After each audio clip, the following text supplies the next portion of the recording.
Hi guys, and welcome back to the channel. A few weeks back I've had the pleasure of welcoming an old familiar friend to the channel. A Sony Xperia smartphone for a change. If you're a long-time sub to the channel, you would know that most of the videos done on here are actually about Xperias. This is the Sony Xperia 10 Mark III, and in this video I'm going to tell you if this product from a brand close to my heart is worthy of your consideration. So sit back and relax and let me tell you all about my findings. Before we dive in, however, if you like these type of videos and this is your first time stopping by the channel, I would appreciate it if you could smash that like button and subscribe to the channel.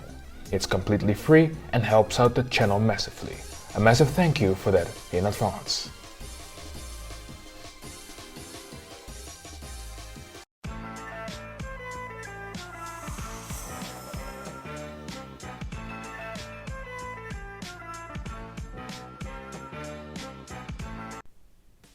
The Xperia 10 Mark III was released last summer after being introduced in April of last year.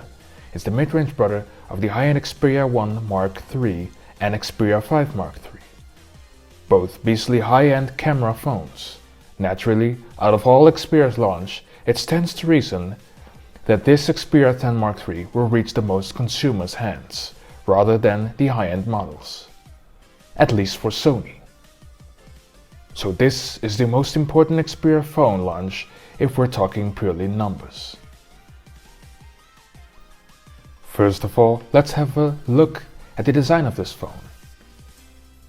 In short, it's nearly identical to the Xperia 10 Mark II, the predecessor to the Mark III, of which you can find a full review on the channel, by the way.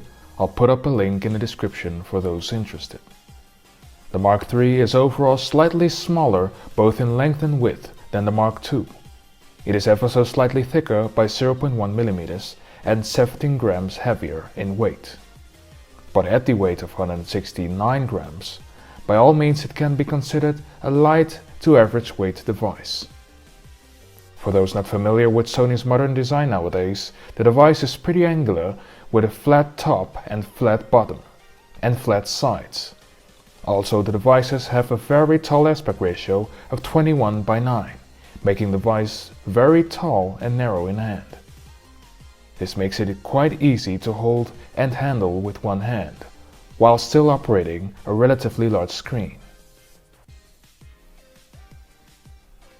Speaking of the display, on the front of the device we have a 6-inch OLED display of Full HD Plus resolution, which supports up to 1 billion colors and offers full HDR support. If we take a look at the rest of the front, up top we have a forward-facing loudspeaker which is nicely placed, especially since it's the only one on the device, so no stereo speakers here unfortunately. Just like with the iPhone 13 line, it's been moved up to the outer bezels of the body, which accommodates for more space for the front-facing camera. Sony, however, have used this to create an overall smaller footprint of the device, and the device can actually be called compact, especially in the mid-range where it operates. It is also very apparent that Sony continues to choose not to incorporate notch designs on its phones and also remains clear of the punch hole design game, something that can be regarded as praiseworthy and a truly distinct factor of their designs, which in turn could be a reason to choose Sony phones instead of competitors. If you dislike punch holes or notch designs, Sony is one of your choices. Moving to the back of the device also reveals the choice of materials and their construction. And it's quite nice to see that they've chosen a glass back construction. And just like its predecessor, it is once again the premium Gorilla Glass 6 that has been used, with the frame of the device once again derived from plastic, as we've seen in the similarly priced Mi 11 Lite, for example. Moving further up to the back of the device, we can take a look at the choices made for the camera arrangement, which are not many changes, especially compared to this predecessor, the Mark II. Again, we have 3 lenses on a modest, compact and small camera island, which again is nice to see for a change. The cameras are flanked by a LED flash up top. All in all, the back of the device remained the same compared to the predecessor, the 10 Mark II. This luckily also applied if we move from the back to the top of the device, where we see the increasingly rare 3.5mm jack make a welcome appearance.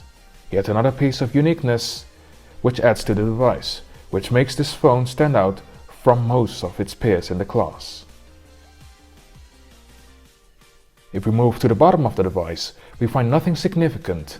The device has a USB-C charging port, which is to be expected of course.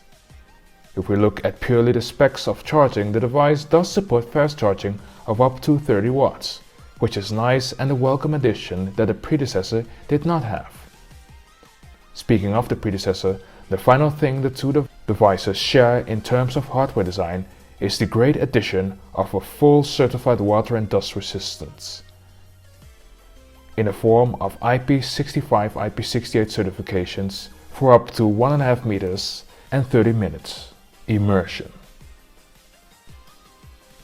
That is again not a really straightforward feature in a mid-range phone nowadays, but as the pioneers of IP resistance in smartphones, Sony has included it on all of its releases of 2021. Now let's take a look at the internals. Now that we've covered the external design and build of the device, let's talk about the internals that the device comes with. The 10 Mark III is Sony's first 5G mid-ranger. It is powered by the Snapdragon 690 and has 6GB of RAM.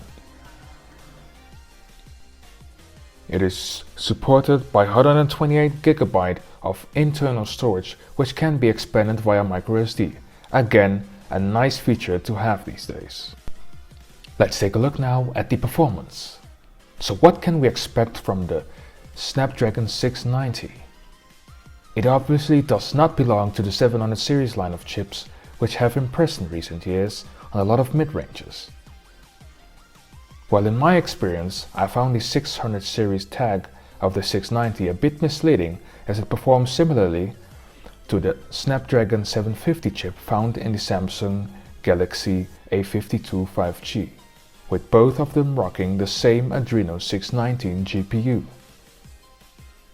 By no means class-leading, but well-rounded enough for most daily tasks and some occasional gaming, but it is of course not nearly comparable to the powerhouse that is the 780G found in a previously reviewed Mi 11 Live 5G on the channel, so that's a bit disappointing to see perhaps. Keeping it all afloat is a beefy battery pack size of 4500 mAh, a marked improvement when compared to the predecessor, which had to make do with its 3600 mAh pack. Now let's take a look at the gorgeous screen up front. It is, as previously mentioned, equipped with OLED technology and supports 10 billion colors. Again, a nice addition compared to the Mark II. Unfortunately though, the standard 6 years refresh rate of the older model has been carried over here as well. And that is indeed a slight bummer, as most of the competition offers at least 90Hz high refresh rate screens these days. The only other decent quality OLED screen that sticks to 60Hz is that of the iPhone 13 and Mini. So it's not completely outdated, but in terms of Android, OLED peers in the price range, it is a weird and outdated mission for sure. Another slight on the screen attributes is that the brightness output has also been left unchecked, and it outputs a below average 500 nits, identical to the Mark II, its predecessor. A real shame, since the rest of the attributes rank among the top of its class. Color rendering and saturation are done beautifully, and the 21:9 aspect ratio screen really lends itself well for multitasking like on its high-end siblings. And of course 21:9 is perfect for cinematic contact viewing on the phone. The phone is also very elaborate when it comes to tweaking the options for tuning the screen to your liking. And now let's move to the cameras and discuss the truly outstanding part of the device, the 3-lens camera array. We have the following setup: a main lens of 12 megapixel with an aperture of f1.8, a secondary telephoto lens of 8 megapixel with 2 times optical zoom capability with an aperture of f2.4, and a third ultra-wide lens with 8 megapixel resolution again with 120 degrees wide-angle field of view. Compared to its predecessor, the Mark II, nothing really stands out or has undergone any significant change. The only notable change is a slightly wider aperture on the main lens, up to 1.8 down from 2.0 on the Mark II. Compared to the other setups in the segment, however, the Xperia Mark X Mark III is the only one that with the convenience of a telephoto lens amongst its shooting array. It is a defining feature amongst its peers and truly makes the device a bit of a unique offering because of it. Just for context, any non-pro phone of the premium brands omits this feature. For example, take the iPhone 12 or 13 or the regular Pixel 6. The closest matched in terms of being mid-range but with a telephoto would be the Galaxy A72 5G. But that one is priced very closely to its S21 siblings. With that being said, let's look at what the images in the Xperia X Mark III are capable of. At daytime outside, pictures aren't anything impressive for its class. In fact, a notable issue is in auto mode. With the color balance and exposure levels, sometimes it overexposes and other times it underexposes, especially when the light source is present in the image itself. Pictures away from the light source do show that the hardware in the Xperia X Mark III is up to snuff and is indeed capable of capturing praiseworthy images outside. On another note, taking the camera inside sparked a lot of surprises, as indoors the shots of objects look razor sharp with proper lighting, exposure and color representation. Inside, it seems is where the Mark III manages to impress and manages to deliver above expectation. Taking images at night, as expected from the class, offers subpar results with images lacking in sharpness and details, in photo but also in video. Speaking of video, videos can be recorded up to 4K with 30 FPS. The biggest letdown is the total lack of 60 frames per second recording support. This is not even an option when lowering the resolution down to 1080p, an odd choice from the manufacturer, especially since the device with this exact same chipset, the OnePlus Nord N10 5G, is capable of this feature. A bit of a miss, we think. Video quality is slightly average for the class, and as expected, switching between lenses during filming is a bit of a choppy affair. Having said that, it does highlight the power of the array of the cameras and the versatility, with wide shots and zoomed in shots widely available, and stabilization of the captured footage is excellent for the class. It's just a shame with the processing more often than not, with the attributes that brought it the still images resurfacing in video as well. Taking a look at the front camera footage, again in ups and downs fashion, the footage is way above average for the class, nearly managing to be called impressive, with the footage including great sharpness and color rendering as well as solid stabilization. So, having marked off the less significant part of the X Mark III's makeup, where does that leave us? Well, that leaves us with the last big paramount of the device we have yet to cover, the user experience, or more specifically the software combined with usability of the device. This is yet again a potential standout to potential suitors. The device is one of few these days that is keeping things sleek and simple in terms of the software. The device comes with Android 11 and a near stock experience at that. A welcome change to the different elaborate experiences found in the Samsung Galaxies and its Chinese branded competition. As highlighted in the performance section already, the overall operation of the device can be called smooth and relatively hassle-free. Of course, we are treated to some Xperia exclusive features such as an easy way to multitask with multiple windows, also known as split screen, to which of course the tall aspect ratio screen lends itself to perfectly. It is also nice that most elaborate audio players functions can be found in the Walkman application.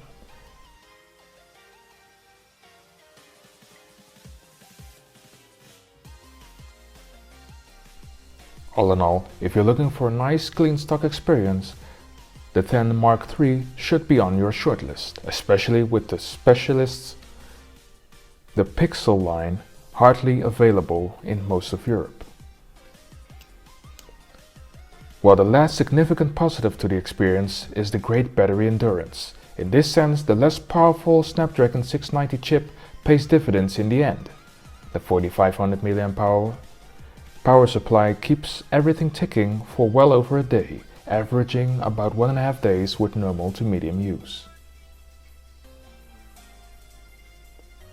Again, if you are enjoying this video so far, it would be much appreciated if you smash that like button and join the sub squad, so you won't miss another delightful video going up on the channel. Many thanks as always in advance. With all that being said, it's time for my conclusion. So in conclusion now, I think I'm able to answer the question posed at the start of the video. Is this latest Sony Xperia mid-range device worthy of your consideration? First of all, the changes are too small for upgrading from the Mark II. Let's get that out of the way first. However, if you're shopping in the mid-range and you prefer a clean software experience coupled with an above-average camera, then there is no need to look any further. Yes, the price is a bit on the steep side at a little over 400 euros. You can get the previously reviewed and much more powerful Mi 11 Lite 5G series for far less than that, or go for the other popular device in the class, the Galaxy A52 by Samsung. Both devices that in the basic context offer more value for money. But for less money, you're still coming away with a different experience. So seemingly, that is the cost of getting a unique experience in the mid-range class nowadays, and the Xperia 10 Mark III is that unique offering in the segment, both in terms of software and hardware, with the look and feel and the telephoto touting camera array. So in the end, the answer is yes. Yes, the Xperia 10 Mark III isn't the best in class, but you'll have to make do with a less powerful chipset than its peers, a main camera that requires manual intervention, at least outside, but taking all of that in consideration, it is by far one of the most unique in the class, and thus most certainly worthy of your consideration. And that brings us to the end of this video. I thank you again for watching this video, and I hope to see you soon on my next upload. Cheers!